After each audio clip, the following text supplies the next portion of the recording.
মহান বৌদ্ধ ভিক্ষুক বোধিধর্মার কাছে একবার এক যুবক এসে জানতে চাইল, গুরুদেব, জীবনের চরম সফলতার জন্য যে 5টি গুণ মানুষের থাকা উচিত, সেই গুণগুলো আমাকে দয়া করে বলুন প্রভু। বোধিধর্মা যুবকের মুখের দিকে গম্ভীরভাবে চাইলেন, তারপর বললেন, হে যুবক, শুধু চাইলেই সফলতা পাওয়া যায় না, সফলতা অর্জন করতে হয়।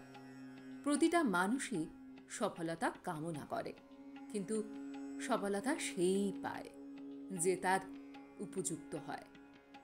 যুবকটি তখন বলল, গুরুদেব, আমি আমার জীবনে অসফলতাকে ঠিক মেনে নিতে পারি না, ভীষণ কষ্ট হয়। আমার কাছে সব কিছুই ভীষণ যন্ত্রণাদায়ক বলে মনে হয়। বোধিধর্মা মৃদু হেসে বললেন, প্রথমে তোমার এটা বোঝা উচিত যে যোগী অথবা জ্ঞানী মানুষের কাছে সফলতা আর অসফলতা বলে বিশেষ কিছু হয় না।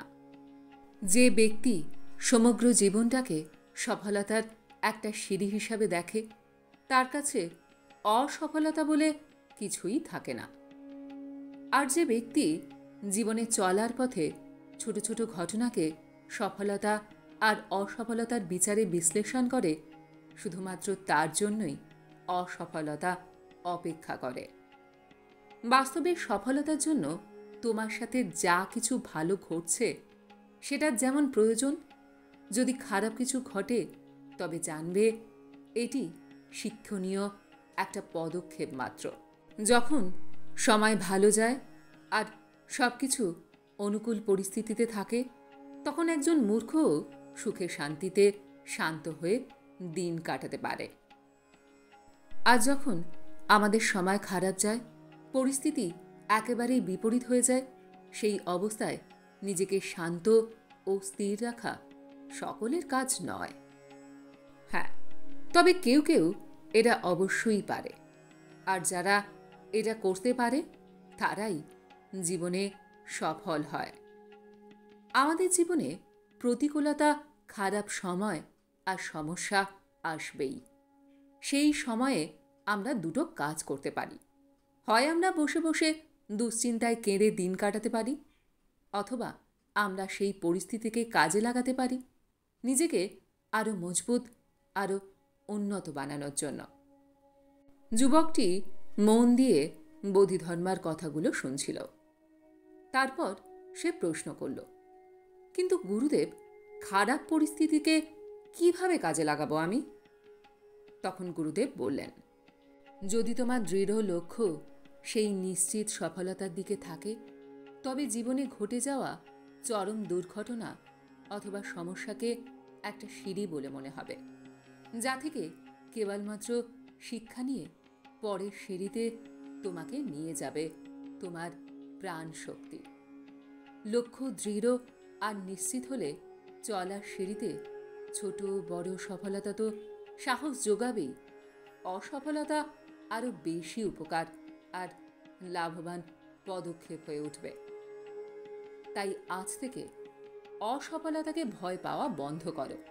অসফলতাকে যত ভয় পাবে, অসফলতা তত বেড়ে যাবে। যুবকটি এবার বলল, গুরুদেব, আমি প্রথম নীতি বুঝলাম যে দৃঢ় সফলতার লক্ষ্যে অসফলতা বলে কোনো শব্দই থাকে না, আর অসফলতাকে ভয় না পাওয়া। কিন্তু গুরুদেব, জীবনের অথবা নির্দিষ্ট কর্মের সফলতার সময়সীমা আমি কিভাবে তৈরি করব? বোধিধর্মা তখন বললেন, আমরা যাকে জীবন বলি, আসলে তা সময় আর প্রাণশক্তির মেলবন্ধন মাত্র। কিন্তু দুর্ভাগ্য এই যে এই বিশ্বের অধিকাংশ মানুষ এই সময় আর প্রাণশক্তির মেলবন্ধনের ভারসাম্য বুঝতেই পারে না। সময়ের বৈশিষ্ট্য হল, যদি আমরা কিছু কর্ম করি তাহলেও সময় চলতে থাকে, আবার যদি কোনো কর্ম না করি তাহলেও সময় চলতে থাকে। সময়কে চালানোর জন্য ধাক্কা দেওয়ার প্রয়োজন আমাদের নেই, কিন্তু সময়কে নিজের আয়ত্তে দখল না করে জীবনে কেউই সফলতা পায়নি। এখন প্রশ্ন হলো, সময়কে নিজের হাতের মুঠোর মধ্যে কিভাবে নেওয়া যায়। এক কথায় বললে, যে ব্যক্তি তার প্রাণশক্তি অনুভব করতে শিখেছে, প্রাণশক্তির বিকাশ ঘটাতে পেরেছে, প্রাণশক্তিকে নিয়ন্ত্রণ করতে পেরেছে, সেই সময়কে নিয়ন্ত্রণ করতে পেরেছে। যেমন কোনো কাজ সম্পূর্ণ করতে হলে কোনো মানুষের 5 বছর সময় লাগে, আবার সেই একই কাজ সম্পূর্ণ করতে কোনো কোনো মানুষের 1 বছরও সময় লাগে। তাহলে সেই মানুষটি তার প্রাণশক্তি দিয়ে অধিক কর্ম সম্পাদন করে। সে 1 বছরে 5 বছরের সময়কে নিজের নিয়ন্ত্রণে এনেছে। এই প্রাণশক্তিকে জাগ্রত করতে পারে একমাত্র ধ্যান। এবারে যুবকটি বলল, গুরুদেব, আপনি আমার চোখ খুলে দিলেন। আবার আমাকে এটা বলুন যে কোন কর্মে আমি আমার সর্বশ্রেষ্ঠটুকু দিতে পারি, আর সেটা কিভাবেই বা দিতে পারবো। বোধিধর্মা মৃদু হেসে হেসে বললেন, তুমি কি মনে করো তোমার এই জীবন অমূল্য সম্পদ? তখন যুবকটি উত্তরে বলল, হ্যাঁ গুরুদেব, সর্বোচ্চ অমূল্য সম্পদ আমার এই জীবন। গুরুদেব তখন বললেন, তাহলে তোমার অমূল্য জীবন, সময় আর প্রাণশক্তি সেই কাজেই লাগানো উচিত, যে কাজ তোমার অন্তর থেকে ভালো লাগে, যে কাজে তুমি সর্বদা আনন্দ পাও, আর যে কাজ সকলের উপকারে আসে, সকলে গর্ব করে। হতে পারে এমন যে কাজটি তুমি এখন রুটি রোজগারের জন্য করো, সেটি হয়তো তোমার মন থেকে ভালো লাগে না। তাহলে এটা নিশ্চিত যে এই কাজে তোমার কোনো দিন সাফল্য আসবে না। কর্ম যদি নিজের অন্তর থেকে পছন্দ মতো না হয়, তবে কোনো দিনই তুমি তোমার সর্বশ্রেষ্ঠটুকু দিতে পারবে না, নিজেকে সম্পূর্ণরূপে সমর্পণ করতেও পারবে না। তাই কোনো কর্মে সফলতা লাভ করার আগে নিজেকে প্রশ্ন করো, এই কাজটি মন থেকে তোমার পছন্দ তো? যদি তোমার উত্তর হয় হ্যাঁ, তবে সেই কর্মে নিজেকে সমর্পণ করো, তবেই তোমার সাফল্য আসবে।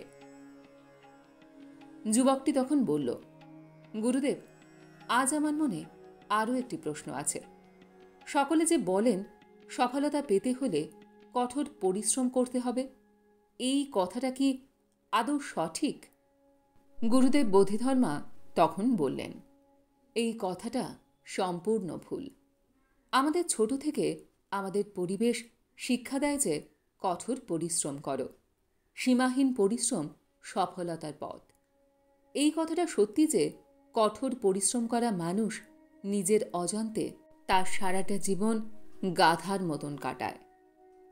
তোমাকে বিচক্ষণতার সাথে নির্দিষ্ট পরিকল্পনার মাধ্যমে সম্পূর্ণ প্রেমের দ্বারা কর্ম করতে হবে, তবেই তুমি সফলতা অর্জন করতে পারবে। যে কর্মে প্রেম নেই, সেই কর্মে সফলতা কোনো দিনই আসবে না। যুবকটি এবার বলল, গুরুদেব, আমার প্রশ্ন এবার শেষ হলো। অনেকের জীবনে সফলতা আসে বটে, কিন্তু তা চিরস্থায়ী হয় না। চিরস্থায়ী সফলতা আর শান্তিময় জীবনের জন্য আমাদের তাহলে কি কি করা উচিত? বোধিধর্মা তখন বললেন, এই প্রশ্নের উত্তর খুবই সহজ, কিন্তু অধিকাংশ সফল ব্যক্তি তা পালন করে না বলেই তাদের জীবন থেকে সফলতা ও শান্তি চলে যায়। পুনরায় সে অসফল ও দুঃখী ব্যক্তি হয়ে যায়। কোনো কর্মে অথবা জীবনে সফলতা লাভ করার জন্য আগের কথাগুলো মেনে চলবে। তেমনি নিজেকে ধীরে ধীরে সেই চরম সফলতা চিরস্থায়ী করার জন্য বিরাট আধার বানাতে হবে। সফলতার চরমে পৌঁছে সব থেকে ক্ষতিকর জিনিসটি কি জানো? সেটা হলো অহংকার। অনেকের জীবনে সফলতা নিয়ে অহংকার জন্মায়, আর তা ধীরে ধীরে বাড়তে থাকে। সে এই কথা ভেবেই নেয় যে যে সফলতা সে পেয়ে গিয়েছে, এবারে তা আনুষ্ঠানিকভাবে আমোদ প্রমোদে জীবন কাটাবে। আর এখান থেকেই শুরু হয় আবারও পতন। তোমার পরিকল্পনার যে সফলতার সিঁড়ি বানাবে তা যেন সীমিত না হয়। জীবনে যত দিন বেঁচে আছো এই সিঁড়ি যেন চলতেই থাকে। সফলতা তোমার লক্ষ্যের ধাপ মাত্র। সেখানে পৌঁছে থেমে যেও না, আরও উন্নত চরম সফলতার দিকে লক্ষ্য রাখো।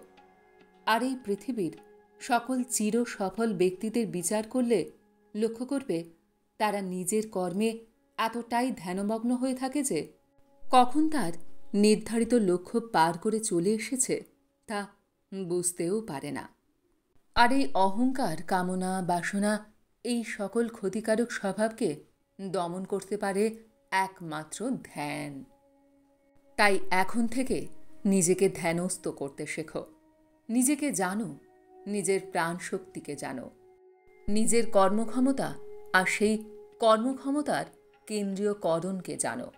সফলতা তোমার জীবনে আসবেই আসবে। কেউ তোমার সফলতাকে বাধা দিতে পারবে না। যুবকটি স্মিত মুখে গুরুদেবকে প্রণাম জানিয়ে বলল, হে গুরুদেব, আপনি আমার জ্ঞান চক্ষু খুলে দিলেন। আপনাকে আমার সশ্রদ্ধ প্রণাম জানাই।